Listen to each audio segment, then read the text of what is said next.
Hello my dear friends, welcome to lucky education. क्या हाल चाल है आप सब लोगों के? कैसे हुए आप सब लोगों के 10th के एग्ज़ाम? हालांकि ये मैं पूछ चुका हूँ आपसे पहले ही, पर फिर दोबारा से मैं जानना चाहता हूँ आपके सबके एग्ज़ाम कैसे हुए। उम्मीद करता हूँ आप सब लोगों के एग्ज़ाम अच्छे हुए होंगे और सून रिज़ल्ट भी आने वाला है। जैसा कि कल 12th मैथमेटिक्स का रिज़ल्ट आ चुका है, मतलब साइंस का रिज़ल्ट आ चुका है। बहुत जल्दी आपका भी रिज़ल्ट आ जाएगा, 10 से 20 के बीच में। हो सकता है 20 जुलाई से पहले आपका रिज़ल्ट आ जाए। अब जब भी रिजल्ट आएगा देखी जाएगी। मैंने आपसे प्रॉमिस किया था कि मैं एक वीडियो बनाऊंगा कि 10th के बाद कौन सा सब्जेक्ट लें और क्या करें। 10th के बाद एक बहुत बड़ा क्वेश्चन आ जाता है हमारे माइंड में कि हमें कौन सा सब्जेक्ट लेना चाहिए, कौन सा सब्जेक्ट नहीं लेना चाहिए। अब हमारी जो ज़िंदगी है एक चौराहे पे आके खड़ी हो गई है, रियलिटी में एक चौराहे पे आके खड़ी हो गई है और ये बहुत ही बड़ा निर्णय होता है हमारी लाइफ में। मैं फिर बता रहा हूँ, 10th के बाद आप जो भी सब्जेक्ट ले रहे हो ये बहुत ही बड़ा निर्णय होता है हमारी लाइफ में। ये डिसाइड करना है कि हमें किस रास्ते पर जाना है। ठीक है, आप चौराहे पे खड़े हो, आपको एक तरफ रास्ता जा रहा है, एक तरफ साइंस का है, साइंस में भी एक तरफ मैथ लूँ या बायोलॉजी लूँ, एक तरफ आर्ट्स है, एक तरफ कॉमर्स है, एक तरफ एग्रीकल्चर है। ठीक है, एग्रीकल्चर बहुत कम लेते हैं, एग्रीकल्चर में भी बहुत स्कोप है। तो हमारे माइंड में ना अब मतलब बहुत ही ज़्यादा कन्फ्यूजन सा चल रहा होगा। आई एम श्योर आप सब लोग इस फेज से गुजर रहे होंगे। कभी आप सोच रहे होंगे मैं डॉक्टर बनूं, कभी सोच रहे होंगे मैं इंजीनियर बनूं, कभी सोच रहे होंगे मैं आईएएस की तैयारी करूं, कोई सोच रहा होगा मुझे डिफेंस की तैयारी करनी है, कोई सोच रहा होगा नहीं मुझे तो अभी पता ही नहीं क्या करना है, कोई सोच रहा होगा मेरा दोस्त जो ले रहा है वही मैं लूँगा, मेरी दोस्त जो ले रही है वही लूँगा, मेरे पापा जो कहेंगे वही लूँगा, मेरी मम्मी जो कहेंगे वही लूँगा। अभी बहुत सारी चीज़ें अभी मतलब मुझे पक्का इतना कॉन्फिडेंस है, बहुत सारे लोगों ने तो अभी सोचा भी नहीं हुआ कि लेना क्या है। कुछ तो कह रहे होंगे ठीक है जबकि जब देखी जाएगी रिजल्ट आएगा। ठीक है, तो ये बड़ा क्रूशियल टाइम है, बहुत इंपॉर्टेंट टाइम है। अब देखो, जैसा कि मैंने कहा आप एक चौराहे पे खड़े हैं तो आपको मतलब यहाँ पे डिसाइड करना पड़ेगा आपको जाना कहाँ है। ठीक है, अगर आपने पहले ही डिसाइड कर लिया है, देखो इस चीज़ में सब्जेक्ट लेने में थोड़ा समय लें, सोचें आप आराम से, 2 दिन 4 दिन 10 दिन आराम से सोचें कि मुझे सब्जेक्ट कौन सा लेना है। कुछ लोगों ने तो पहले से ही डिसाइड कर लिया हुआ, जैसे मुझे डॉक्टर बनना है। अब बहुत सारे लोग हैं, किसी ने पहले ही डिसाइड कर लिया मुझे डॉक्टर बनना है। डॉक्टर बनना है तो उनको बिना सोचे क्या लेनी पड़ेगी, साइंस लेनी पड़ेगी, और साइंस में क्या लेनी पड़ेगी, बायोलॉजी लेनी पड़ेगी, और फिर बाकी कुछ मत सोचो। अगर देखो यहाँ पे सबसे इंपॉर्टेंट चीज़ क्या है, यहाँ पे सबसे इंपॉर्टेंट चीज़ है आपका इंटरेस्ट कौन सी सब्जेक्ट में है। ठीक है, अब ऐसा भी नहीं, एक चीज़ और मैं ध्यान दिलाना चाहता हूँ आपको, ध्यान रखना 10th तक हमारी क्या पोजीशन है कोई मैटर नहीं करती। अभी आप बच्चे हो, 10th तक मतलब जनरली बच्चे रहते हैं। 10th के बाद धीरे धीरे आपकी मैच्योरिटी बढ़ने लगती है, आपको समझ आने लगती है चीज़ों की। तो ये चीज़ ध्यान रखना कि अगर अब तक आपके मान लो किसी सब्जेक्ट में बाई चांस नंबर कम भी आ रहे हैं तो ऐसा नहीं है कि फ्यूचर में हमेशा ही कम नंबर आएंगे। कम नंबर वाले फ्यूचर में टॉप हो जाते हैं, टॉप वाले नीचे आ जाते हैं। तो सबसे इंपॉर्टेंट चीज़ क्या है लाइफ में, सबसे इंपॉर्टेंट चीज़ है आपकी हार्डवर्क। अगर आप हार्डवर्क कंटिन्यू करते रहोगे, आप लगातार मेहनत करते रहोगे, और हार्डवर्क भी अगर आप लगातार करोगे, कंटिन्यूटी के साथ करोगे, तो आप में इंप्रूवमेंट आएगा, ज़बरदस्त इंप्रूवमेंट आएगा। तो पहली चीज़ तो ये कि आपका इंटरेस्ट कहाँ पर है, आपके लाइफ का गोल क्या है। सबसे इंपॉर्टेंट क्या है, आपकी लाइफ का गोल क्या है। जैसे मान लो आप, एक बंदा कह रहा है कि मुझे तो भैया इंजीनियर बनना है। क्या बनना है? इंजीनियर बनना है। अगर आपको इंजीनियर बनना है, इंजीनियरिंग करनी है, तो सीधे सीधे मैथमेटिक्स लो, कोई मतलब सोचना ही नहीं। आपने अगर डिसाइड कर लिया है, बहुत सारे लोग आपसे यूँ भी कहेंगे कि यार इंजीनियरिंग का तो फ्यूचर ख़राब है। हालांकि मैं भी इंजीनियर था, I was an engineer, but अब नहीं हूँ। ठीक है, मैंने भी इंजीनियरिंग की थी। ऐसा कुछ नहीं, आप, मैं कह रहा हूँ आप कोई सा भी फील्ड लो, हर फील्ड में आपके पास ऑप्शन ही ऑप्शन है। बशर्ते, यहाँ पे ध्यान देना, आप कोई सा भी सब्जेक्ट ले लो, अगर आप उस सब्जेक्ट में अच्छी तरह से उस पर पकड़ बना लेते हो, अपनी मजबूती बना लेते हो, तो आपके सामने कई सारी अपॉर्चुनिटीज़ के द्वार खुलते चले जाएंगे। ठीक है, सब्जेक्ट कोई भी बुरी नहीं है। अभी हमारे माइंड में या हमारी सोसाइटी में क्या प्री कॉन्सेप्शन है, ज़्यादातर लोगों की धारणा क्या है कि जो इंटेलिजेंट बच्चे हैं वो साइंस लेते हैं और जो मतलब वीक बच्चे हैं वो आर्ट्स लेते हैं। ये पूरी तरह से गलत है। ठीक है, अब देखो एक एग्जांपल मैं देता हूँ, आप शायद सर्च कर लेना गूगल पर। एक 2015 में एक आईएएस बनी थी टीना डाबी, एक लड़की है टीना डाबी, और जो राजस्थान में कलेक्टर है, शायद भीलवाड़ा में आईएएस बनी थी ये। ठीक है, और ऑल इंडिया रैंक 1 आई थी। इन्होंने क्या किया था, 10th पास करने के बाद इन्होंने आर्ट्स ली। 10th में टॉपर थी, आर्ट्स ली, फिर 12th में टॉपर, फिर इन्होंने बीए की, और बीए करने के बाद इन्होंने फिर एक साल प्रिपरेशन की आईएएस की, और मात्र 21 साल की उम्र में ये क्या बन गई, आईएएस बन गई। ठीक है, तो इनके मम्मी पापा इंजीनियरिंग बैकग्राउंड से थे। ठीक है, फिर भी इन्होंने क्या लिया, आर्ट्स लिया। तो यहाँ पे सबसे इंपॉर्टेंट चीज़ क्या है, अगर आपने पहले ही सेट कर लिया मेरा गोल क्या है, आपने सोच लिया मुझे भैया आईएएस बनना है, ठीक है, आईएएस बनना है, तो अब देखो एक चीज़ मैं एक वैसे अलग से वीडियो बनाऊंगा, कई सारे बच्चों को मैं बोल चुका हूँ आईएएस कैसे बनते हैं कैसे नहीं बनेंगे, क्या लेना चाहिए, वो अलग से बनाऊंगा। पर मैं यहाँ ध्यान दिलाना चाहता हूँ, अगर आप साइंस लो, साइंस में भी मैथ लो या बायोलॉजी लो या आर्ट्स लो या कॉमर्स लो या एग्रीकल्चर, कोई सा भी सब्जेक्ट लो, आईएएस बनने के लिए सिर्फ और सिर्फ क्या चाहिए, ग्रेजुएशन चाहिए। क्या चाहिए? ग्रेजुएशन, मतलब डिग्री चाहिए आपको, कोई सा भी ले लो, ठीक है। अभी आपका अगर माइंड काम नहीं कर रहा, आपका मैथ में इंटरेस्ट है तो मैथ लो, कोई दिक्कत नहीं, बाद में आप तैयारी कर सकते हो, ऐसा नहीं कि आज से ही तैयारी करनी है, ठीक है। तो ये तुम्हें एक एग्जांपल दे रहा हूँ कि आर्ट्स को हल्के में ना लें, आर्ट्स भी अपने आप में बड़ा सब्जेक्ट है, बहुत इंटरेस्टिंग सब्जेक्ट है, बहुत ही ज़्यादा इंटरेस्टिंग सब्जेक्ट है आपको। मतलब अब एक चीज़ और बताऊँ, अब जैसे आप चाहे इंजीनियरिंग कर लो या फिर बायोलॉजी से कुछ बीएससी कर लो, बीए कर लो, ठीक है, कुछ भी कर लो, आर्ट्स के बाद आप बीए कर लो, कॉमर्स के बाद बीकॉम कर लो, कहीं से भी ग्रेजुएशन कर लो, लास्ट में फिर हम यहीं पे आ जाते हैं। कुछ लोग यूपीएससी की तैयारी करते हैं, कुछ आरपीएससी की करते हैं, कुछ बैंकिंग की करते हैं, डिफेंस की करते हैं, टीचिंग की करते हैं, scientist, engineering, doctor, police, any किसी भी कॉम्पिटिटिव एग्जाम की तैयारी करो। मैं दोबारा बता रहा हूँ, आप किसी भी कॉम्पिटिटिव एग्जाम की तैयारी करो, वहाँ पर 3-4 चीज़ें आपको कॉमन मिलेंगी। कॉम्पिटिटिव एग्जाम की बात बता रहा हूँ। कॉम्पिटिटिव एग्जाम में आपको मैथ्स चाहिए, जनरल मैथ्स चाहिए। कॉम्पिटिटिव एग्जाम में आपको इंग्लिश चाहिए। कॉम्पिटिटिव एग्जाम में आपको जनरल नॉलेज होनी चाहिए। जनरल नॉलेज में history, geography, political science, economics, ये सारी चीज़ें आनी चाहिए, और करंट अफेयर्स, ठीक है। अब देखो, फिर मैं दोबारा बता रहा हूँ, अब आपने माइंड में फिक्स कर लिया कि भाई मुझे तो मैथ में बहुत ज़्यादा इंटरेस्ट है। देखो यहाँ पे ध्यान देना, इंटरेस्ट सबसे इंपॉर्टेंट है। आप जो सब्जेक्ट ले रहे हो उसमें आपका इंटरेस्ट होना चाहिए। और अगर आपका चलो अभी कम है और आपने सोच रखा है मुझे इंजीनियर बनना है, तो भाई ले लो, क्या ले लो, मैथमेटिक्स ले लो। मैथ में आपको 3 चीज़ मिलेंगे, फिजिक्स, केमिस्ट्री, मैथ। अगर आप बायोलॉजी लेते हो, बायोलॉजी कब लेते हैं जनरली, हमें अगर मेडिकल लाइन में जाना है, मेडिकल लाइन में या तो हमें डॉक्टर बनना है, ठीक है, डॉक्टर बनना है, या नीट की तैयारी करनी है। मेडिकल लाइन में जाके किसकी तैयारी करते हैं, नीट की, और नीट के बाद आप एमबीबीएस कर सकते हो और डॉक्टर बन जाओगे। हालांकि रास्ता इतना आसान नहीं है, मेहनत हर जगह पर करनी पड़ेगी, कोई भी विकल्प नहीं है मेहनत का। कोई सा भी स्ट्रीम लो आप, चाहे आर्ट्स लो या फिर कॉमर्स लो या फिर मैथ लो या बायो, कुछ भी लो, मेहनत हर जगह पर आपको करनी पड़ेगी, ठीक है। तो मैथ से जनरली इंजीनियरिंग या फिर मैथ के करने या बीटेक कर सकते हो आप। 11th-12th करने के बाद बीटेक के लिए आप बता रहा हूँ, ये आईआईटी कॉलेज होते हैं, वहाँ से भी जा सकते हो, एनआईटी होते हैं, या AIEEE उसके थ्रू भी जा सकते हो। तो ये एक अलग प्रोसेस है। तो मैथ से आप कहाँ जाओगे, इंजीनियरिंग वाली लाइन में जाओगे। बायोलॉजी से कहाँ जाओगे, आप मेडिकल लाइन में जाओगे, या तो डॉक्टर बनो, या फिर बीएससी करो, बीएससी नर्सिंग करो, या फिर जीएनएम करो। बहुत सारे मतलब इसके स्कोप हैं, किससे, बायोलॉजी से। ऐसा नहीं है कि मैथ और बायोलॉजी वाले सिर्फ आगे जाके मतलब ये बीएससी और यही करें, ये चाहें तो आर्ट्स भी ले सकते हैं। 11th-12th करने के बाद ये भी बीए कर सकते हैं, ठीक है, वो एक आगे की चीज़ है। फिर मैं दोबारा बता रहा हूँ, इंजीनियरिंग में इंटरेस्ट है, मैथ लो, या आपको साइंटिस्ट बनना है, क्या बनना है, साइंटिस्ट बनना है, एनडीए की तैयारी करनी है, तो भैया मैथ ले लो, ठीक है। तो ये चीज़ें बहुत ज़्यादा हेल्प करनी है। रिसर्च में जाना है, रिसर्च करनी है मैथमेटिक्स से, बहुत बढ़िया, मतलब कई सारी चीज़ों वहाँ भी ये काम आएगा। मेडिकल फील्ड में साइंटिस्ट बनना है तो यहाँ पर लो। अगर आपका मेडिकल लाइन में इंटरेस्ट है तो बायोलॉजी, इंजीनियरिंग लाइन में इंटरेस्ट है तो मैथमेटिक्स लो, ठीक है। और आर्ट्स, अब आर्ट्स की बात करें, आर्ट्स कॉमन सी चीज़ है। अगर आपको नॉर्मल कोई भी, जैसे मान लो जर्नलिस्ट बनना है, जर्नलिज्म में जाना है, या फिर मान लो कोई भी तैयारी करनी है। अब देखो, अब किसी ने अगर सोच रखा है कि यार मुझे यूपीएससी की तैयारी करनी है अभी से, यूनियन पब्लिक सर्विस कमीशन, जिसके थ्रू आईएएस, आईपीएस ये सारी चीज़ें बनते हैं, आईएफएस बनते हैं, वो डायरेक्टली चाहें तो आर्ट्स ले सकते हैं। और आर्ट्स लेने का फ़ायदा क्या है, अब देखो यूपीएससी की जब तैयारी करते हैं तो उसमें history, political science, geography, economics, ये कोर सब्जेक्ट है, ये चारों चीज़ें बहुत ज़्यादा काम आती हैं। तो 11th-12th में आप इनको पढ़ लोगे तो आपका आधा लोड तो अभी खत्म हो जाएगा। तो अगर आप स्ट्रेट फॉरवर्ड हो कि नहीं मुझे तो बस यूपीएससी की तैयारी करनी है, तो बहुत बढ़िया ऑप्शन है। आप क्या ले सकते हो, डायरेक्ट आर्ट्स ले सकते हो। आर्ट्स में आप चुन सकते हो हिस्ट्री, पॉलिटिकल साइंस, ज्योग्राफी, ये चुन सकते हो और अपनी तैयारी कर सकते हो। अच्छा, एक चीज़ कॉमन है, आप चाहे साइंस लो, चाहे आर्ट्स लो, या फिर कुछ भी लो, कॉमर्स, उसमें हिंदी इंग्लिश कंपलसरी रहेगी। इंग्लिश और हिंदी क्या रहेगी, कंपलसरी रहेगी, ठीक है। कॉमर्स, अगर आपको बैंकिंग सेक्टर में जाना है, अकाउंटिंग सेक्टर में जाना है, या चार्टेड अकाउंटेंट बनना है, तो फिर आप क्या ले सकते हो, कॉमर्स ले सकते हो।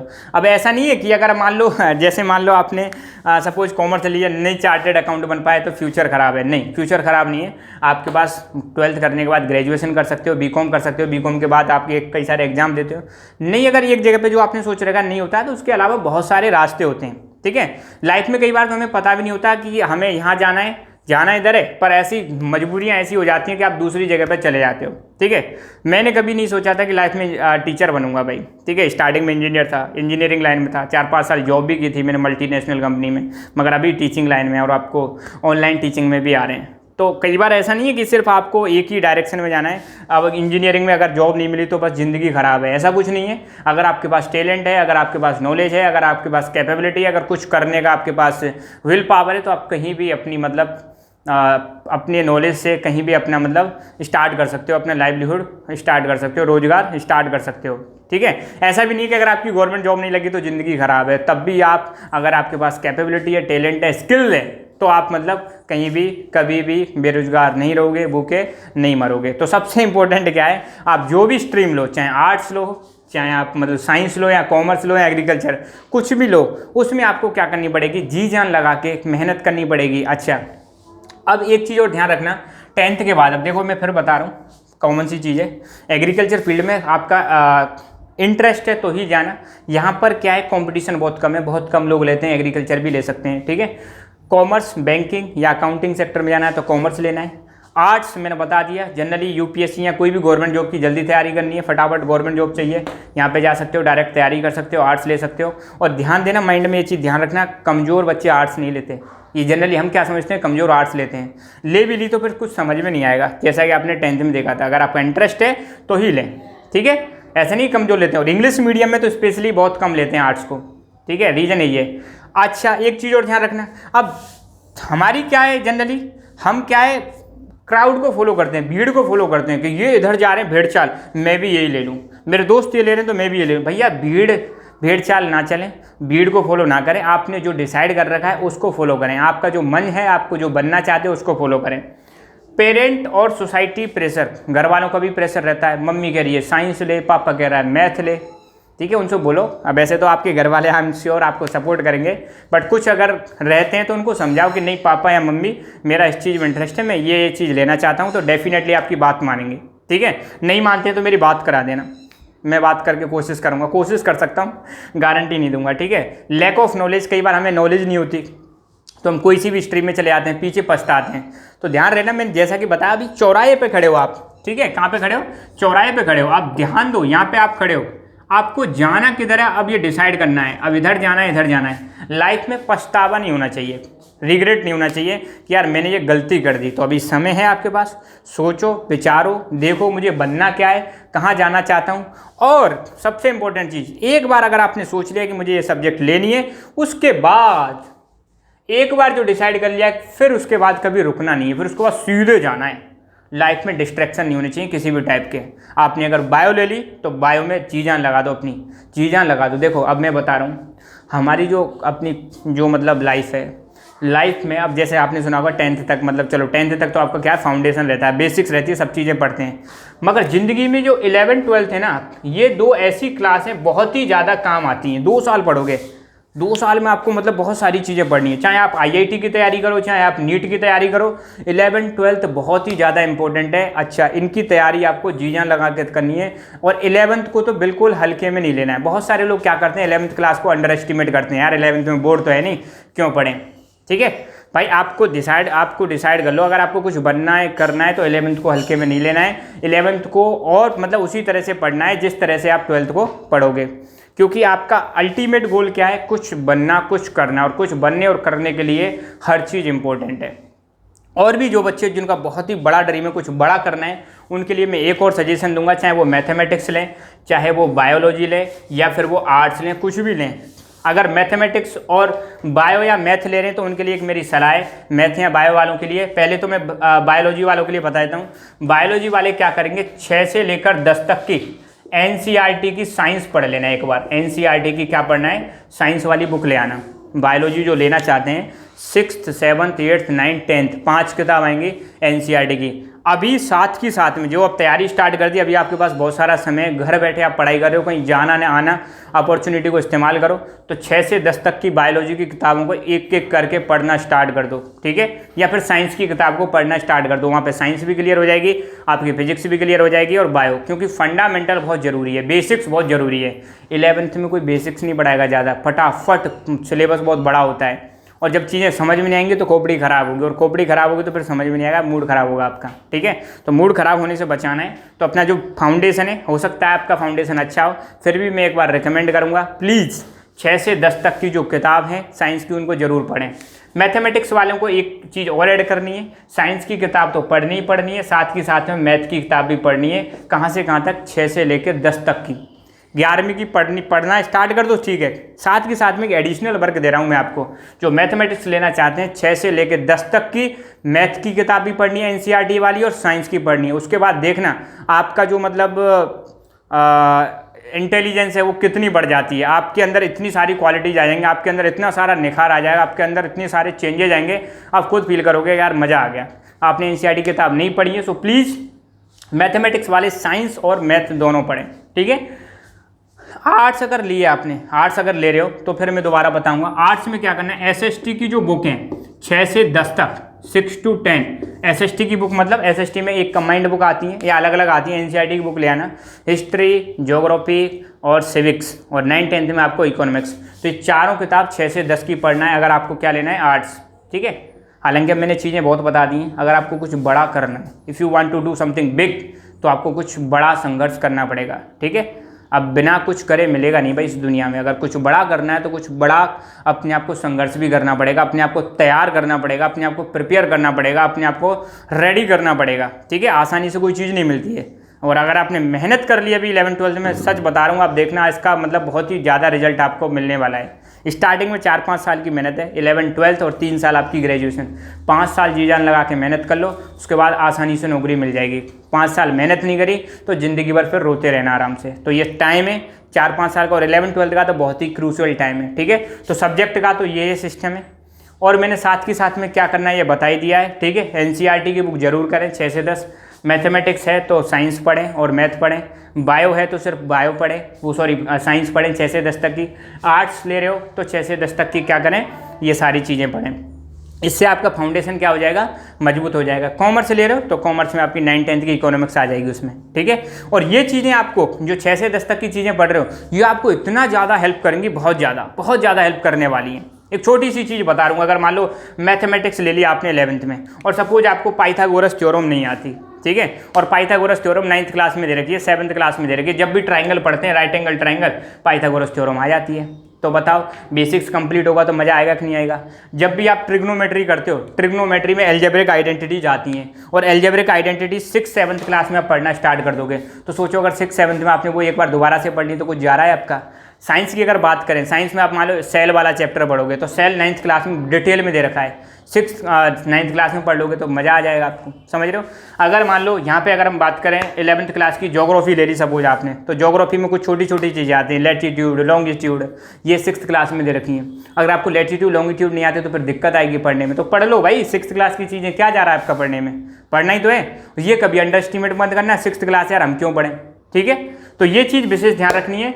और कोई सा भी जॉब, ध्यान दो, ग्रेजुएशन करने के बाद आप कोई सा भी जॉब आसानी से क्रैक कर सकते हो, और मैं हमेशा आपके साथ हूँ। कभी भी आपको दिक्कत हो, कोई भी कभी भी आप कांटेक्ट कर सकते हो। ठीक है, और अभी टाइम लो, समय लो, सोचो आराम से क्या करना है क्या नहीं करना है, तब जाके ये चीज़ें लेनी है। ठीक है, फिर भी कोई दिक्कत हो तो आप मुझे बता सकते हो, बट अभी जो डिसीजन ले रहे हो शांति से लेना, और डिसीजन ले लिया एक बार फिर पीछे मत मुड़ना। बस एक बार जो डिसीजन लेनी है फिर तो आपको स्ट्रेट फॉरवर्ड चलना है, अब किसी की सुननी नहीं है। तो ये डिसीजन आपका यहाँ से आना चाहिए, अंदर से, आत्मा से आना चाहिए, ना कि किसी दूसरे के कहने से। अगर आपका साइंस में इंटरेस्ट नहीं है तो मत लेना, साइंस में इंटरेस्ट नहीं है तो मत लेना कि सामने वाला ले रहा मैं भी ले लूँ, जनरली ऐसा होता है। आप ले लो, आर्ट्स ले लो, हर जगह फ्यूचर है, आर्ट्स तो सबसे मस्त सब्जेक्ट है, मज़ा आएगा आपको। ठीक है, तो आई होप चीज़ें आपको समझ में आई होंगी और आपको मज़ा आएगा। तो मैं उम्मीद करता हूँ आपके आने वाले मंगलमय फ्यूचर की कामना करता हूँ, और मैं आपके जो रिजल्ट आने वाला है उसके लिए भी ऑल दी वेरी बेस्ट। आप सब लोगों का अच्छा रिजल्ट आए, और रिजल्ट जैसा भी आए टेंशन नहीं लेनी है, और हमें आगे बढ़ना है। ठीक है, so thank you so much, keep learning, keep enjoying, keep smiling, all the very best, धन्यवाद।